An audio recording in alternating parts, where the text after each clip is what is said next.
mission appealed to me. It was a connection with the mission, and I think the connection with the mission kept me involved and kept me interested in how do I learn more about this, what else can I do.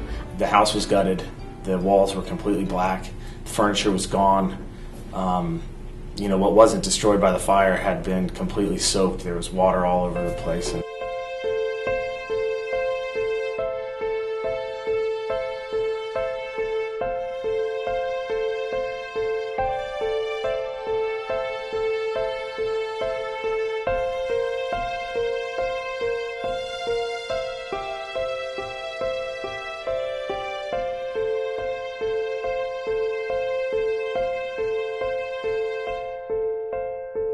I can't think of a greater organization that comes in people's times of need. We look to support organizations in the community that are efficient, effective, and impactful, and that completely describes the Red Cross.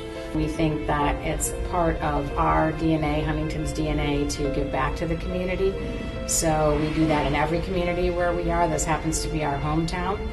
Well, at Safelite, we're blessed to have a successful business, and we believe it's our responsibility to give back to the communities that we live and work in.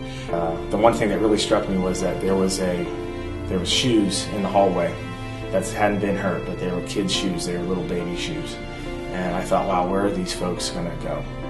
And we ended up meeting the mother across the street who had gone to the neighbor's house. And the volunteers for the Red Cross, really, that was what impacted me, was their level of commitment and what they did for this person who had pretty much nothing left and was stuck on a cold night in the rain.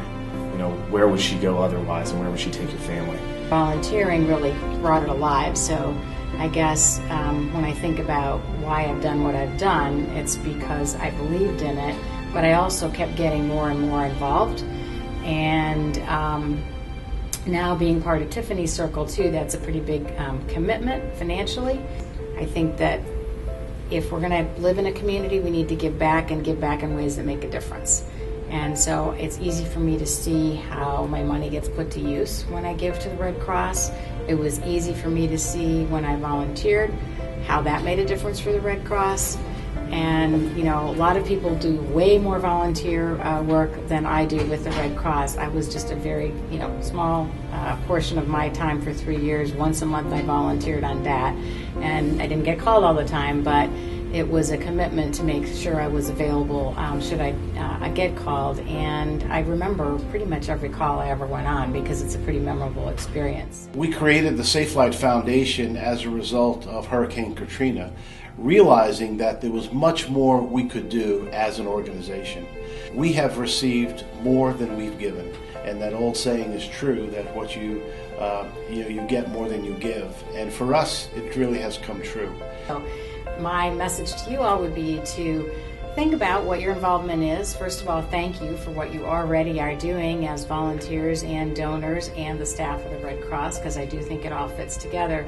But I think that it's important to step back and say, so what's my long-term view of this? What's my plan? I kind of have a plan, but right now I'm working full-time and then some, so I'm not able to do some of the other volunteer work with the Red Cross that I'd like to do, but I will do that someday.